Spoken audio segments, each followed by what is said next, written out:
2567 พิธีบวงสรวงใหญ่มหามงคลในวันอาทิตย์ที่ 7 เมษายน พุทธศักราช 2567 พิธีพุทธาภิเษกถวายเสนาสนะและวันมหาสิทธิโชคก็ขอเชิญชวนผู้ใจบุญใจกุศลร่วมงานทำบุญทอดผ้าป่าสามัคคีของวัดดอนตันตำบลเหมืองแก้วอำเภอแม่ริมจังหวัดเชียงใหม่ 6 และ 7 เมษายน พุทธศักราช 2567 โดยพร้อมเพรียงกันกระทำความดีเรื่องนี้ไม่ต้องอายใครท่านกำลังติดตามรับฟังสถานีวิทยุกระจายเสียงพระพุทธศาสนาแห่งชาติและสังคมคลื่นเพื่อการศึกษาพระพุทธศาสนาและวัฒนธรรมระบบ FM 104.5 เมกะเฮิรตซ์รายการต่อไปเป็นรายการคดีโลกคดีธรรมศาสนาสำหรับชาติเราศาสนาในสมัยนี้เป็นของที่แยกจากชาติไม่ได้เป็นความจำเป็นที่เราทั้งหลายผู้เป็นไทยจะต้องมั่นคงอยู่ในศาสนาพระพุทธซึ่งเป็นศาสนาสำหรับชาติเราพระพุทธศาสนาก็ดีหรือศาสนาใดก็ดีที่ตั้งมั่นอยู่ได้ก็ด้วยความมั่นคงของผู้เลื่อมใสตั้งใจที่จะรักษาและข้าพเจ้าพูดทั้งนี้ก็เพื่อชักชวนท่านทั้งหลายอย่างเป็นเพื่อนไทยและเพื่อนพุทธศาสนิกชนด้วยกันทั้งนั้นเพื่อความมั่นคงแห่งพระพุทธศาสนาข้าพเจ้ารู้สึกว่าได้ทำหน้าที่สมควรแก่อุปถัมภ์พระพุทธศาสนาเราจะตั้งใจรักษาศาสนาของเราด้วยชีวิตและถ้าท่านตั้งใจจะช่วยข้าพเจ้าในกิจอันใหญ่นี้แล้วก็จะเป็นที่พอใจข้าพเจ้าเป็นอันมากเพราะฉะนั้นเป็นหน้าที่ของเราทั้งหลายที่จะช่วยกันบำรุงรักษาพระพุทธศาสนาอย่าให้เสื่อมสูญไปการที่จะบำรุงพระพุทธศาสนาเราต้องรู้สึกก่อนว่าหลักของพระพุทธศาสนาคืออะไรเราจะถือว่าเราเป็นไทยด้วยกันหมดเราจะต้องรักษาความเป็นไทยของเราให้ยั่งยืนเราจะต้องรักษาพระพุทธศาสนาให้ถาวรวัฒนาการอย่างที่เป็นมาแล้วหลายชั่วโคตรของเราทั้งหลายพระบรมราโชวาทของพระบาทสมเด็จพระมงกุฎเกล้าเจ้าอยู่หัวรัชกาลที่ 6พระบรมราโชวาทก็ดีพระราชนิพนธ์ก็ดีหรือพระบรมราชโองการของพระมหากษัตริย์ถือเป็นบทบัญญัติแห่งกฎหมายทั้งหมดทั้งสิ้นการบัญญัติให้พระพุทธศาสนาเป็นศาสนาประจำชาติไทยไว้ในรัฐธรรมนูญจึงเป็นสิ่งที่ถูกต้องทั้งกฎหมายและทางโบราณราชประเพณีการบัญญัติให้พระพุทธศาสนาเป็นศาสนาประจำชาติไทยไว้ในรัฐธรรมนูญย่อมเป็นหลักค้ำประกันให้กับประชาชนคนไทยว่าตนได้ปฏิบัติตามกฎหมายอย่างแท้จริงการบัญญัติให้พระพุทธศาสนาเป็นศาสนาประจำชาติไทยไว้ในรัฐธรรมนูญมิได้เป็นการลิดรอนสิทธิเสรีภาพของผู้ใดแต่เป็นการยืนยันความจริงตามกฎหมายและประวัติศาสตร์ชาติไทยการบัญญัติให้พระพุทธศาสนาเป็นศาสนาประจำชาติไทยไว้ในรัฐธรรมนูญจะทำให้พระพุทธศาสนาได้รับการอุปถัมภ์และคุ้มครองจากรัฐดุจเดียวกันกับที่องค์พระมหากษัตริย์ทรงกระทำมาการบัญญัติให้พระพุทธศาสนาเป็นศาสนาประจำชาติไทยไว้ในรัฐธรรมนูญจะป้องกันพระพุทธศาสนา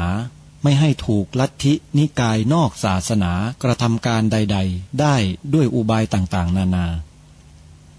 การบัญญัติให้พระพุทธศาสนาเป็นศาสนาประจำชาติไทยไว้ในรัฐธรรมนูญจะทำให้สังคมไทยมีแต่ความสุขร่มเย็นเป็นธรรมทั้งต่อคนศาสนาอื่นและคนสัญชาติอื่นได้อย่างแท้จริง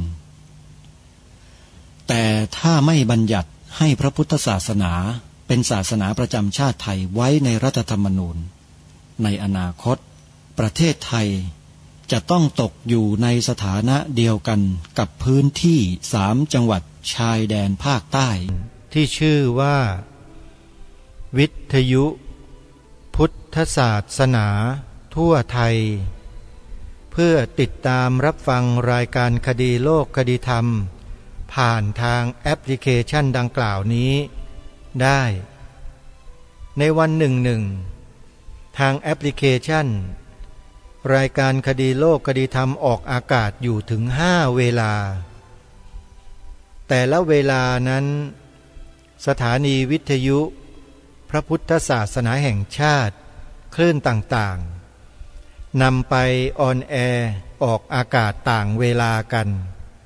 ดังนี้เวลา 9 นาฬิกาสถานีวิทยุที่ออกรายการคดีโลกคดีธรรมผ่านแอปพลิเคชันนี้ก็คือวัดหนองกายวัดอารามมงคลวัดศรีอุดมวงศ์มีชื่ออยู่ในแอปพลิเคชันนี้ทั้ง3 สถานีต่อมาเวลา 10 นาฬิกาสถานีที่ออกรายการคดีโลกคดีธรรมก็คือสถานีวัดป่าจริยธรรมอยู่ในลำดับที่1ของตารางเลยพอเปิดแอปมาก็เจอสถานีวิทยุวัดป่าจริยธรรมอยู่ในอันดับแรกพอถึงเวลา 10 นาฬิกา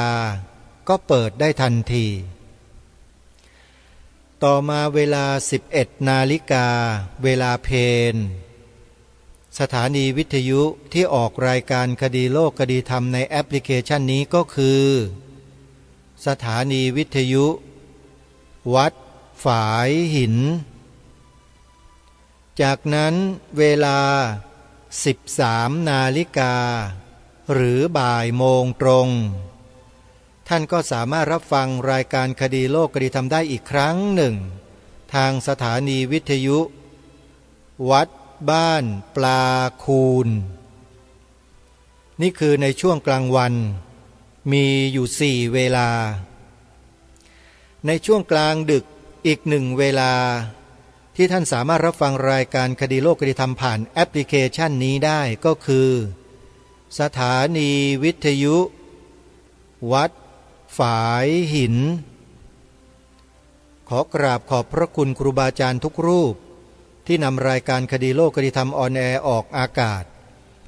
แล้วก็ยินดีนะครับที่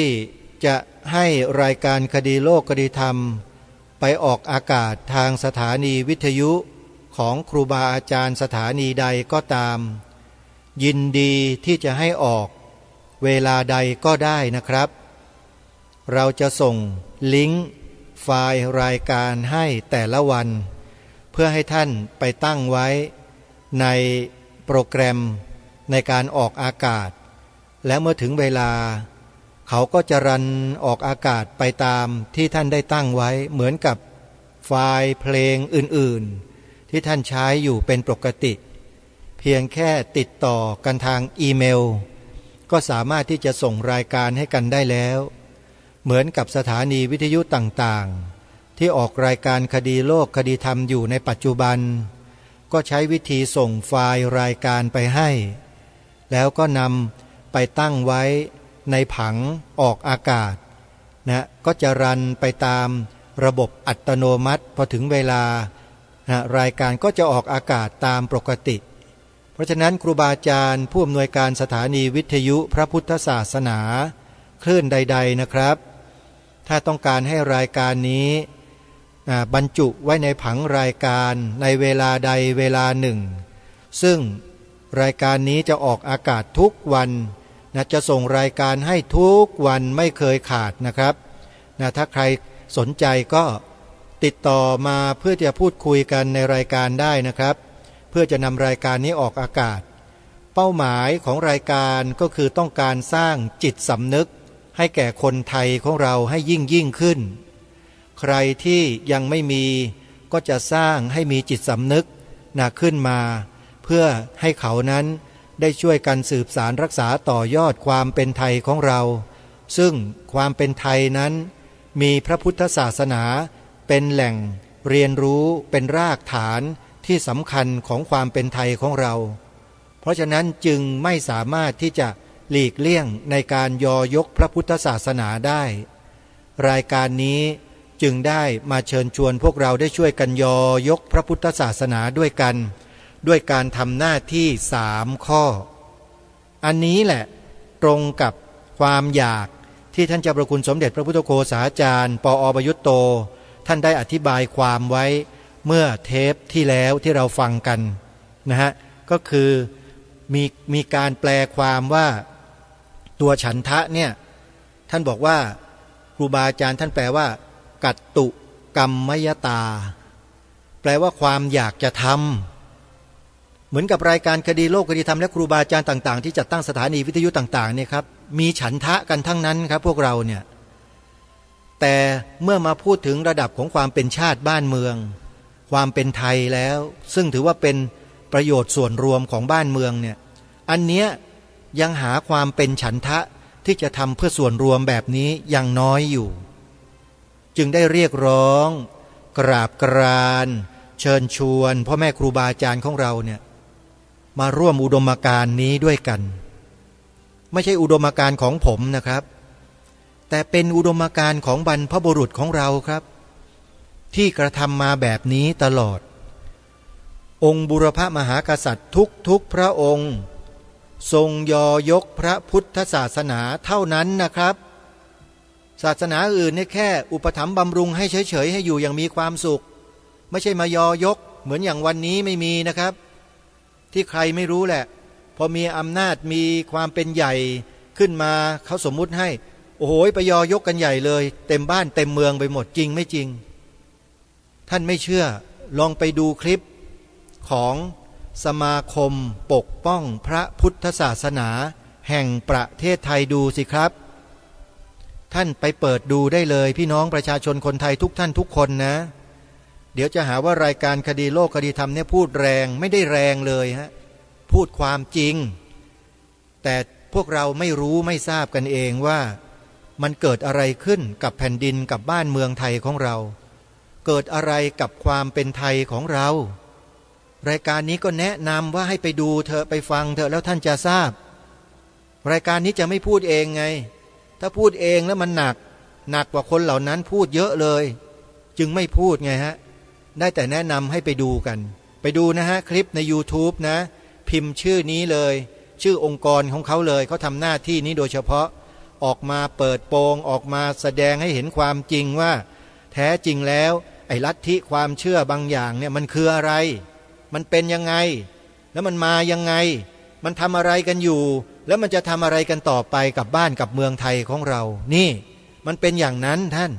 จึงให้ไปดูกันไม่เช่นนั้นเราก็จะไม่รู้ความจริงว่าคืออะไรดูแล้วต้องดูให้ครบถ้วนกระบวนความดูให้หลายๆตอน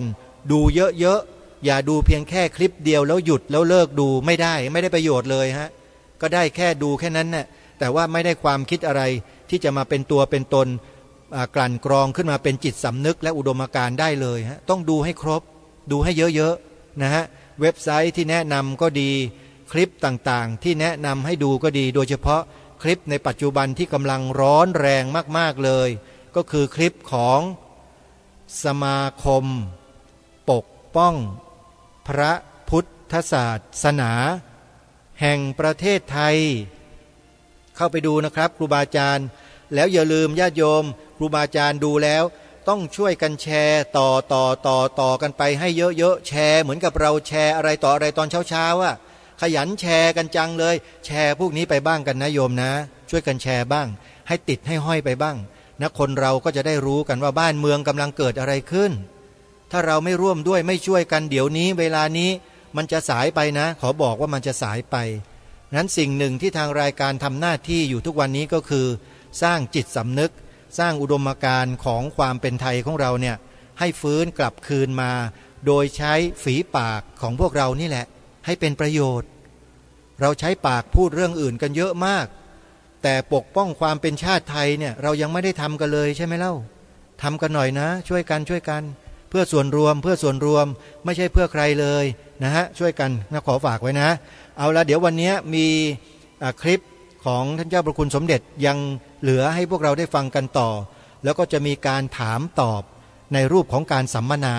นะจะมีการถามตอบกันในที่ประชุมวันนั้นด้วยนะเดี๋ยวเราลองมาฟังกันดูว่าในที่ประชุมเขาถามอะไรกับท่านเจ้าประคุณสมเด็จในสมัยนั้น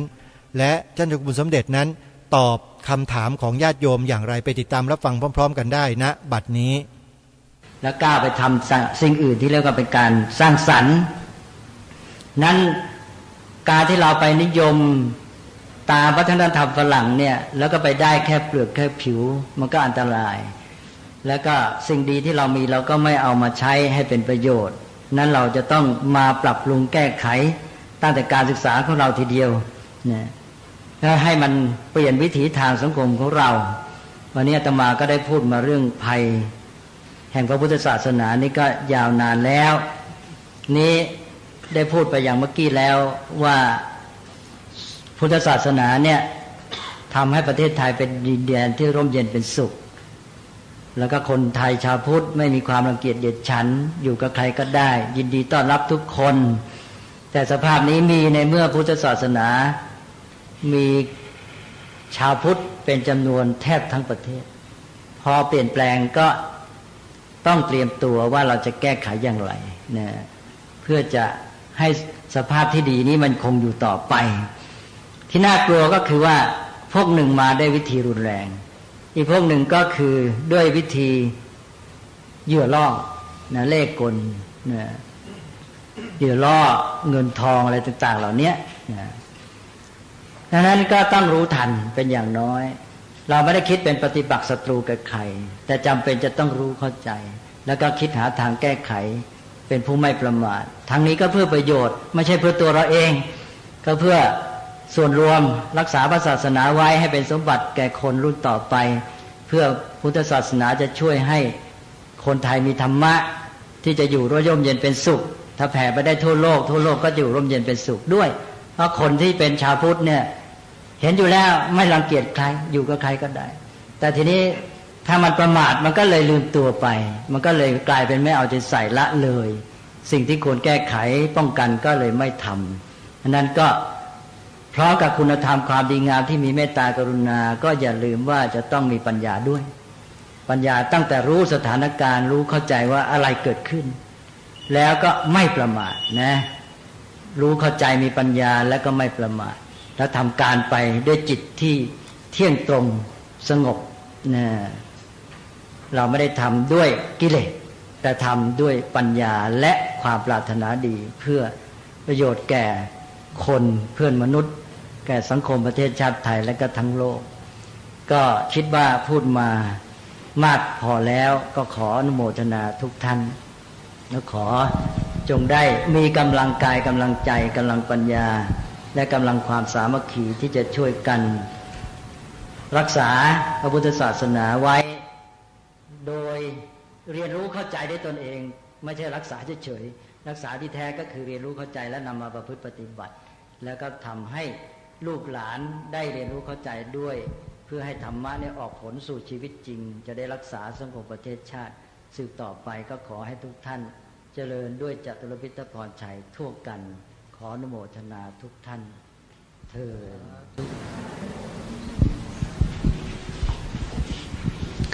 ดต้องขอกราบพระเดชพระคุณที่ได้กรุณาเมตตาบรรยายไม่ทราบว่าเนื่องจากเป็น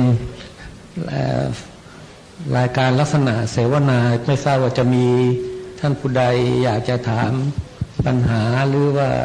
อะไรพระคุณเจ้าไหมครับคิดว่าท่านคงจะพอจะตอบได้เท่าที่มีเวลาเล็กน้อยครับเชิญครับหมอกราบนมัสการพระเดชพระคุณนะครับกราบเรียนท่านประธานท่านอาจารย์สมพลนะฮะและท่านผู้มีเกียรติผมเคยพูดคุยกับเพื่อนๆบางคนนะฮะที่เป็นกัลยาณมิตรกันก็เรามองเห็นว่าจุดหนึ่งที่ชาวพุทธขาดเนี่ยนะครับก็คือองค์กรอะไรสักอย่างหนึ่งซึ่งเป็นตัวแทนของชาวพุทธ ที่จะเป็นปากเสียงให้ชาวพุทธได้อย่างมีประสิทธิภาพนะเราจะเห็นว่ามีองค์กรพุทธศาสนาต่างๆเนี่ยมากมายจำนวนค่อนข้างมากแต่เรามองไม่เห็นองค์กรไหนซึ่งทำหน้าที่เป็นคล้ายๆองค์กรกลางๆซึ่งจะเป็นเวทีกลางที่จะให้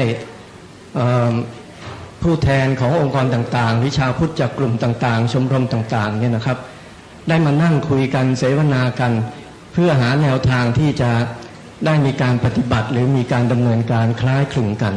ในยามที่ทุกๆฝ่ายนี้ก็เห็นว่าภัยต่างๆเนี่ยมากมาย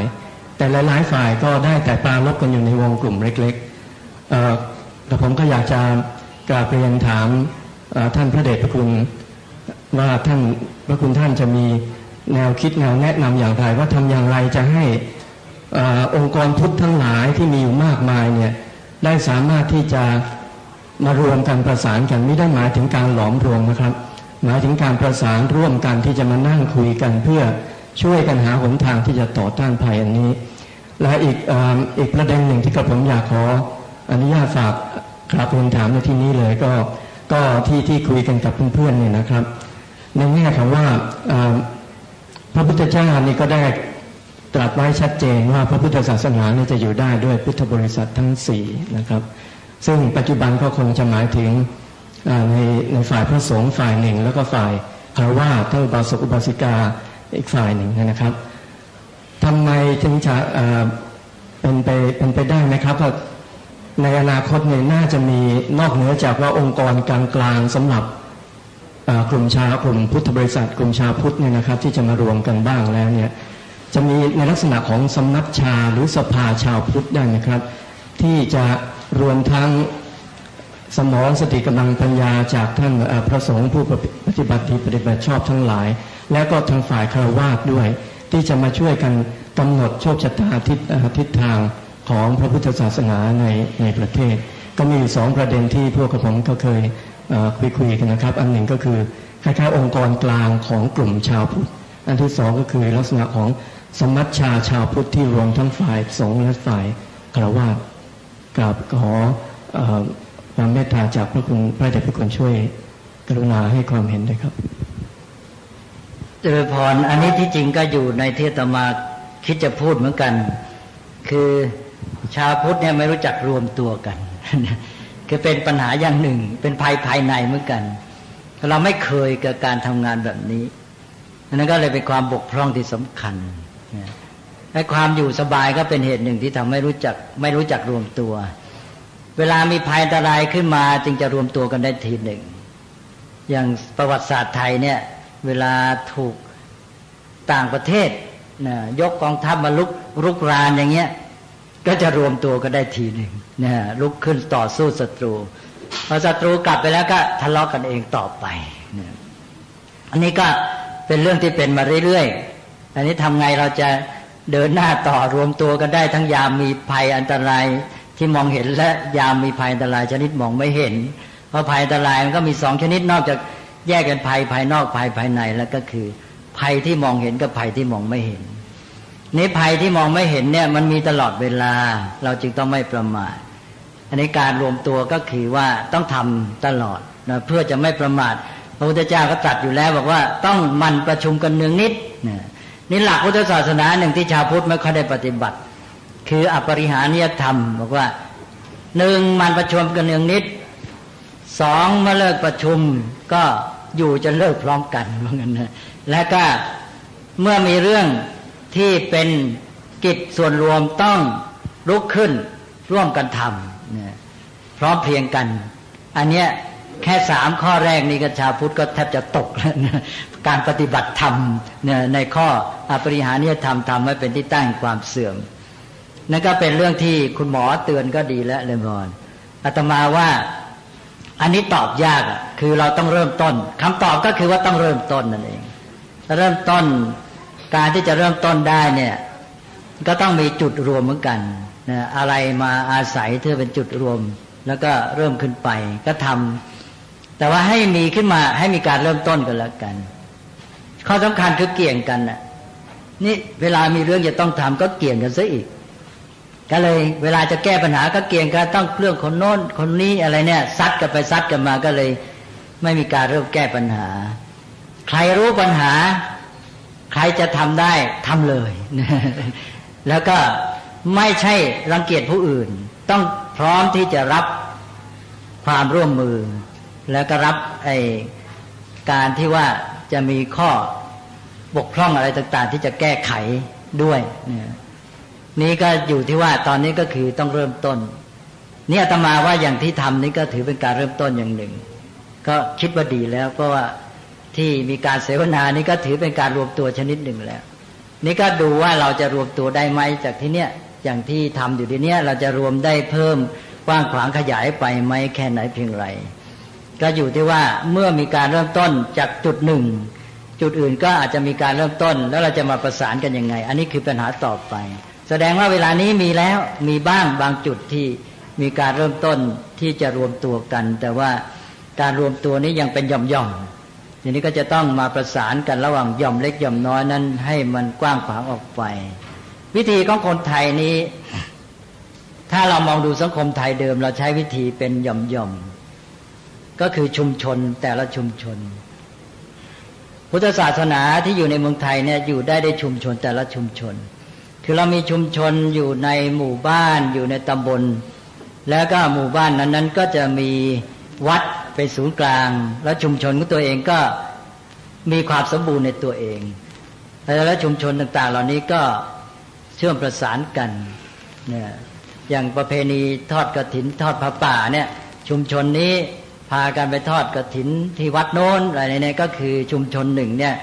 ไปประสานร่วมมือแสดงน้ำใจต่ออีกชุมชนหนึ่งซึ่งทำกันมาเรื่อยนี่ถ้าตามระบบประเพณีนี้ก็คือว่าเราให้แต่ละชุมชนเนี่ยเข้มแข็งแล้วพุทธศาสนาก็อยู่ได้เองคือเมืองไทยก็อยู่แล้วประเทศไทยก็อยู่กับพุทธศาสนาก็อยู่ด้วยการที่ทำแต่ละชุมชนให้ดีให้เข้มแข็งนี่ปัญหาก็คือเวลาเนี้ยชุมชนแต่ละชุมชนนี่กำลังอ่อนแอกำลังจะสลายตัววิธีของเราไม่ใช่วิธีรวมศูนย์นะเลยมอนวิธีของเราคือวิธีที่ชุมชนย่อยๆแต่ละชุมชนเนี่ยเขาอยู่ได้แล้วเขาก็พึ่งตัวเองได้พอสมควรแล้วก็มีศูนย์กลางที่คอยช่วยหล่อเลี้ยงนะถ้าเราใช้ระบบนี้ก็คือเราสามารถมีเป็นชุมชนหรือชุมนุมหรือว่าหน่วยย่อยๆเนี่ยกระจายกันอยู่ที่ต่างๆแต่ว่ามีหลักการมีแนวทางอันเดียวกันอันนี้สิสำคัญคือนอกจากว่าตั้งหน่วยตั้งศูนย์ร่วมมือเขาตัวแล้วเนี่ยทุกหน่วยเหล่านั้นน่ะมีหลักการอันเดียวกันสิ่งที่จะประสานให้เกิดความสามัคคีนั้นอยู่ที่หลักการอันเดียวกันแล้วก็หมายถึงจุดหมายด้วยหลักการแนวทางวิธีปฏิบัติมันเป็นอันหนึ่งอันเดียวกันด้วยอันเนี้ยความเป็นอันหนึ่งอันเดียวกันมันมาอยู่ที่นามธรรมอันเนี้ยตัวหลักการตัวจุดมุ่งหมายตัวแนวทางดำเนินและเสร็จแล้วมันก็เลยกลายเป็นอันหนึ่งอันเดียวกันทั้งประเทศเลยพุทธศาสนาของเราอยู่ได้อย่างนั้นนะเลยพรอย่าไปคิดว่าไปทำให้กรุงเทพเข้มแข็งแล้วก็ประเทศไทยจะอยู่ได้ไม่ใช่หรอกต้องไปทำให้ทุกชุมชนทั่วประเทศเนี่ยเขาเข้มแข็งเจริญงอกงามพุทธศาสนาในแต่ละชุมชนดีมีพระดีมีเจ้าวาดมีคุณสมบัตินั่นแหละพุทธศาสนาอยู่ได้ถ้าเราตั้งใจกันอย่างนี้นะเราต้องไปช่วยชนบทกันให้เยอะๆตอนนี้ชนบทสิกำลังสลายระยะที่ผ่านมาเรามีปัญหามากที่ว่ากำลังของชนบทจะช่วยตัวเองก็กลายเป็นชุมชนพึ่งพานี้ต่อมาก็มีอะไรไปเอื้อไปอะไรก็ไปหมดเลยนี่ก็เพราะว่าอ่อนแออยู่แล้วก็ไม่มีภูมิต้านทานเรียกแรงกำลังใครมาไม่ดีก็ล่อไปได้เลยเพราะนั้นก็อันหนึ่งที่จะต้องคิดก็คือว่าทำไงจะมีเนี่ยชุมชนที่มีความเข้มแข็งอยู่ในแต่ละหน่วยกระจายกันไปแล้วมีความเป็นอันหนึ่งอันเดียวกันด้วยหลักการแนวทางอันเดียวกันชุมชนของเราเมื่อเป็นชุมชนพุทธเนี่ยเช่นเรามีวัดเป็นศูนย์กลางพระก็มีพระธรรมวินัยเป็นหลักนะชุมชนก็มีเรื่องบุญเรื่องกุศลนะและความเชื่อในทานศีลภาวนานะก็รักษาชุมกุศลนะและความเชื่อในทานศีลภาวนานะก็รักษาชุมชนนั้นไว้ฟังพระสอนก็ดำเนินชีวิตได้ถูกต้องมันก็อยู่ในศีลในธรรมก็สังคมก็ร่มเย็นเป็นสุขนะอันหนึ่งก็ ถ้ามองในแง่นี้ก็คือว่าในศูนย์กลางเนี่ยเมื่อเราตั้งหน่วยอะไรขึ้นมาทำงานกันทางศาสนาแล้วสิ่งหนึ่งที่ต้องคิดก็คือทำไงเราจะเอื้อไปสู่ชนบทต่างๆที่กำลังถอยร่นกำลังเสื่อมทั้งทางศาสนาและทางด้านทางโลกหรือว่าทางด้านทุกอย่างละเศรษฐกิจสังคมอะไรต่างๆกำลังจะสลายหมดแต่ถ้าเขาเห็นคุณค่าเห็นประโยชน์เขาก็จะต้องรักษาไว้นี่ในอดีตมันชัดเจนวัดเป็นศูนย์กลางเป็นแหล่งการศึกษาเป็นที่รวมอะไรทุกอย่างกิจกรรมของชุมชนก็อยู่กันที่นั่นหมดนั่นก็เขาก็ต้องรักษาเอาไว้นะพระเป็นผู้นำพระเป็นผู้ให้ความรู้เป็นแทบจะทุกอย่างของเขาฉะนั้นเราจะต้องฟื้นฟูประเทศไทยด้วยการไปฟื้นฟูชุมชนชนบทหมู่บ้านแล้วก็ให้เขาอยู่โดยมีหลักให้พร้อมเนี่ยทั้งวัดทั้งบ้านให้มีการประสานร่วมมือกันพระต้องมีอะไรให้แก่ประชาชนก็คือให้ทางนามธรรมก็รวมความว่าตามหลักที่พระพุทธเจ้าตรัสไว้นะพระพุทธเจ้าบอกว่าพระสงฆ์กับคฤหัสถ์เนี่ยอุโภอัญโยยนิสิตาอาศัยซึ่งกันและกันฝ่ายหนึ่งให้วัตถุสิ่งของปัจจัยสี่ฝ่ายหนึ่งให้ธรรมก็คือทานมีสองอย่างมีอามิสทานกับธรรมทานญาติโยมมีหน้าที่เอื้อบำรุงพระสงฆ์ให้อยู่ได้ด้วยอามิสทานคือถวายปัจจัยสี่พระมีหน้าที่ให้ธรรมะแก่ประชาชนเนี่ยทั้งสองฝ่ายต้องให้แก่กันนะไม่ใช่ให้ฝ่ายเดียวบางทีเราไปเข้าใจผิดนึกว่าพระเนี่ยไม่ต้องให้อะไรนึกว่าพระโยมเป็นฝ่ายให้พระก็ต้องให้เหมือนกันนะทานมีสองอย่างและหน้าที่ของพระก็หน้าที่ให้ธรรมและหน้าที่ให้ธรรมนั้นมีสองอย่างคือให้โดยพูดกับให้โดยไม่ต้องพูดให้โดยไม่ต้องพูดคือหมายความว่าพระปรากฏตัวขึ้นที่ไหนญาติโยมชื่นใจที่นั้นอันนี้สิ่งที่จะต้องให้โยมได้ธรรมะเบื้องแรกคือได้ประสาทะคือความผ่องใสของจิตใจพอพระไปโผล่ที่ไหนญาติโยมกลัววิ่งหนีอย่างนี้ก็จบกันนะองค์นี้จะมาเอาอะไรเนี่ยอย่างนี้ก็ใจไม่ดีแล้วเนี่ยถ้าญาติโยมเห็นพระก็หนึ่งเป็นเครื่องหมายของความไม่มีภัยเนี่ยอันนี้สัญลักษณ์ที่หนึ่งเลยพอเห็นพระที่ไหนหมดภัยที่นั่นสบายใจเลยเนี่ยโยมไปชนบทไปป่าไปดงกำลังกลัวภัยอันตรายพอเจอพระธนรใจโล่งชื่นใจสบายโบราณเขาบอกลงนั่งยกมือท่วมหัวเลยบอกหมดแล้วไม่มีภัยอันตรายเพราะฉะนั้นพระของเราเนี่ยเป็นสัญลักษณ์ของความไม่มีภัยต้องรักษาไว้ให้ได้แล้วต่อมาก็เป็นที่มาของความเลื่อมใสตื่นขึ้นมาแต่เช้าก่อนจะประกอบอาชีพการงานเตรียมตักบาตรและเห็นพระเดินเป็นแถวลัดทุ่งนามาฟ้าส่องแสงพระอาทิตย์แดดส่องจีวรนะสะท้อนเป็นแสงสีทองนะญาติโยมเห็นพระเดินเป็นแถวมาก็จิตใจสบายแช่มชื่นมีปิติอิ่มเอิบใจได้ตักบาตรอะไรเงี้ยนะอันนี้เป็นเรื่องหล่อเลี้ยงทีนี้พระไปในพิธีอะไรปรากฏขึ้นมาก็มีท่าทางมีความสงบสำรวมทำให้ญาติโยมมีจิตใจชื่นบานอันนี้ที่เรียกว่าให้ทำโดยไม่ต้องพูดทีนี้ถ้าตัวมีความสามารถก็พูดธรรมะให้สั่งสอนในเรื่องทานศีลภาวนาหลักการดำเนินชีวิตการปฏิบัติดีปฏิบัติชอบก็ได้สองชั้นนี้ตอนนี้ให้ทำโดยพูดก็ไม่ค่อยจะมีให้ทำโดยไม่ต้องพูดก็บางทีก็ให้อื่นแทนอะไรซะนะเพราะนั้นโยมก็ลำบากไปด้วยแต่อย่าไปท้อโยมต้องนึกว่านี่พระศาสนาของเราต้องช่วยกันแก้ไขและเหตุที่เสื่อมอย่างนี้ก็เป็นเพราะพวกเราเองด้วยเพราะเราอาจจะไปจับจุดผิดแม้แต่บำรุงผิดที่นะก็เลยทำให้เกิดปัญหาขึ้นมาอีกนั้นถ้าเรารู้เข้าใจนะทำด้วยปัญญามีความไม่ประมาทแล้วจิตเมตตาเจตนาเป็นกุศลแล้วแก้ปัญหาได้ไม่สายเกินไปแต่ถ้าโยมยังไม่ปฏิบัติตามนี้นะยังประมาทอยู่เราไม่เรียนรู้หาปัญญานะเจตนาไม่เป็นกุศลอยู่แล้วก็สายแล้วว่างั้นนะไม่ทันหรอกนะนั่นก็ขอให้รีบมาช่วยกันมาตอบซะยืดยาวไปเลยนะเลยก็เอาแล้วให้เริ่มกันก็ถือว่าดีแล้วที่เริ่มต้นแล้วก็ประสานกันไปเริ่มก่อนคือปัญหาของคุณหมออำนาจที่ถามเนี่ยนะครับเราได้ดิสคัสกันเมื่อเสวนาครั้งที่หนึ่ง ผมเคยรวบรวมองค์กรต่างๆที่เกี่ยวกับชาวพุทธได้4 หน้ากระดาษนี่นะครับ แต่ว่าก็หาองค์กรหลักไม่ได้ในการเสวนาคราวที่แล้วได้เคยบอกผ่านไปว่ายังยุวพุทธิกาสมาคมเพราะว่าเห็นว่ามีแอคทิวิตี้แล้วมีเป็นองค์กรที่รับรองทางกฎหมายนะครับว่าจะมาช่วยกันรวบรวมได้ไหมเพราะว่าจริงๆแล้วศาสนา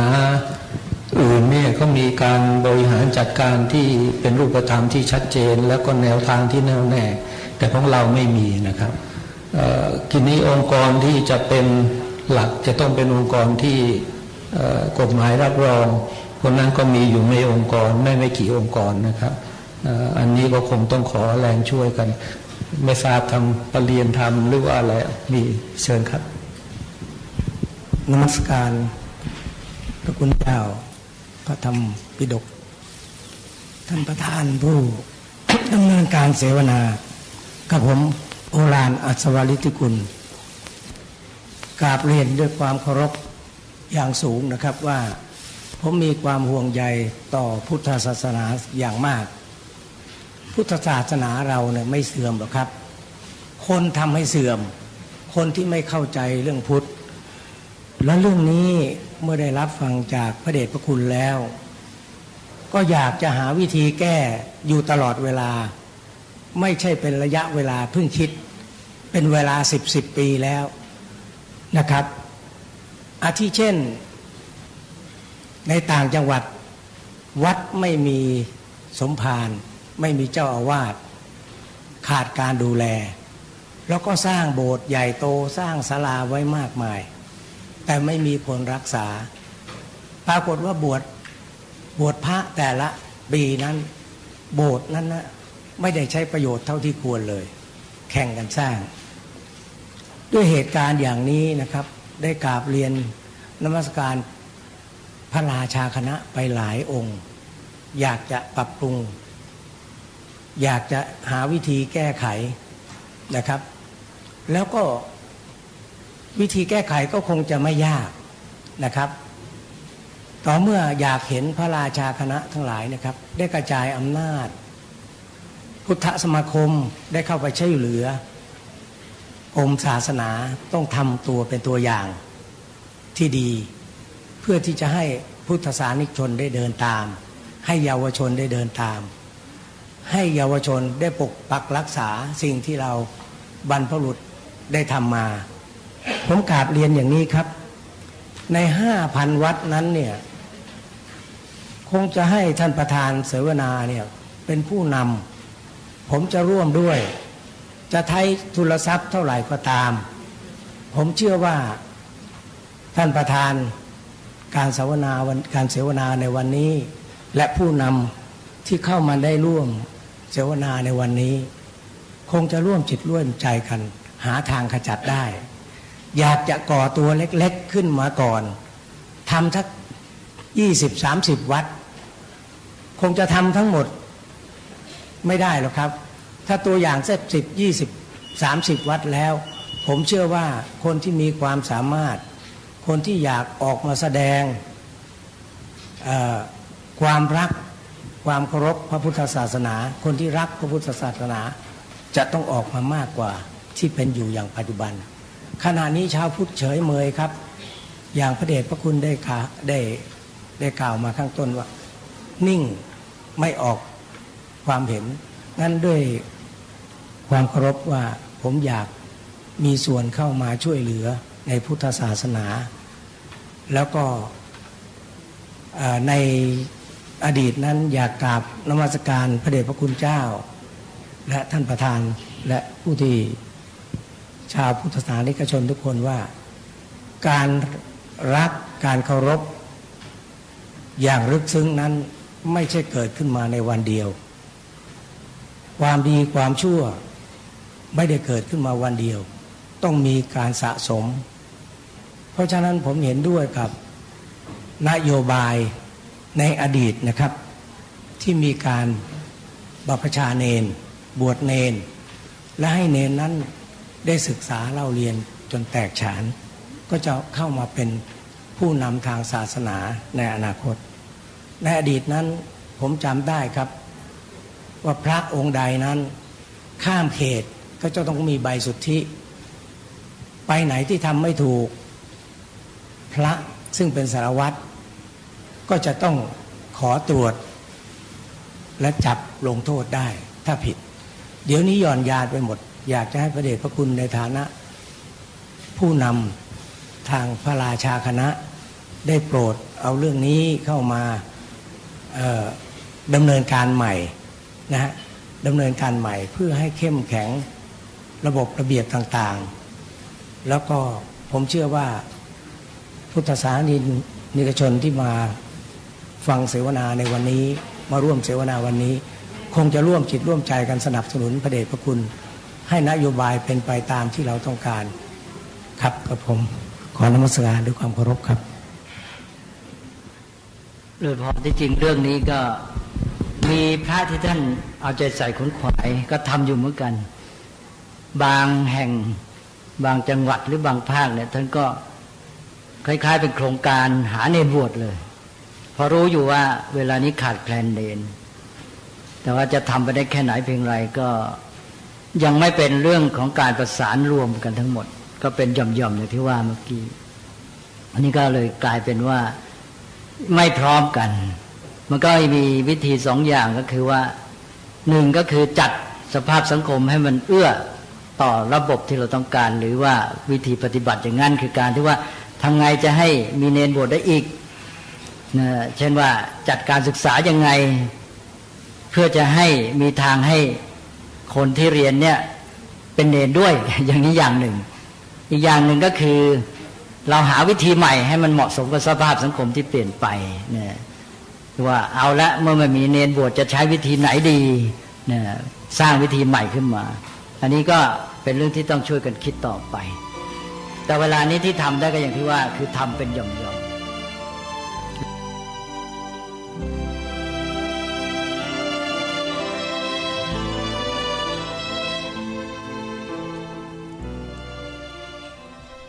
ท่านสาธุชนผู้ฟังทุกท่านมาสู่ช่วงท้ายของเวลาก็คงจะต้องขอตัดสัญญาณไว้แต่เพียงเท่านี้ก่อนนะเนื้อหานั้นยังเหลืออยู่อีกประมาณ10 นาทีคิดว่าเดี๋ยววันพรุ่งนี้จะนำมาเปิดในส่วนที่เหลือเป็นคำถามคำตอบตั้งแต่ต้นให้พวกเราได้ฟังกันใหม่อีกรอบหนึ่งซึ่งเป็นคำถามที่น่าสนใจมากก็คือการรวมตัวกันของชาวพุทธจัดตั้งเป็นองค์กรกลางแล้วก็จัดเวทีในการประชุมหารือกันเป็นกิจจลักษณะซึ่งประเทศไทยเรายังไม่ได้จัดตั้งองค์กรกลางในลักษณะเช่นนี้ขึ้นมาก็คิดว่าสิ่งที่ท่านเจ้าประคุณสมเด็จได้แนะนำไว้นั้นน่าจะบังเกิดขึ้นในเร็ววันนี้เดี๋ยววันพรุ่งนี้มาย้อนฟังคำถามคำตอบอันอีกครั้งหนึ่งจนกระทั่งจบแล้วก็มาสรุปกันในช่วงท้ายรายการเวลาของรายการวันนี้หมดลงแล้วท่านผู้ฟังต้องขอสมมุติยุติว่าจะเพียงเท่านี้พบกับรายการได้ใหม่ในวันต่อไปขอความสุขความสวัสดีในธรรมแห่งองค์สมเด็จพระบรมศาสดาสัมมาสัมพุทธเจ้าจงปรากฏเกิดมีขึ้นในจิตใจของท่านผู้ฟังทุกท่านทุกคนเทินขอ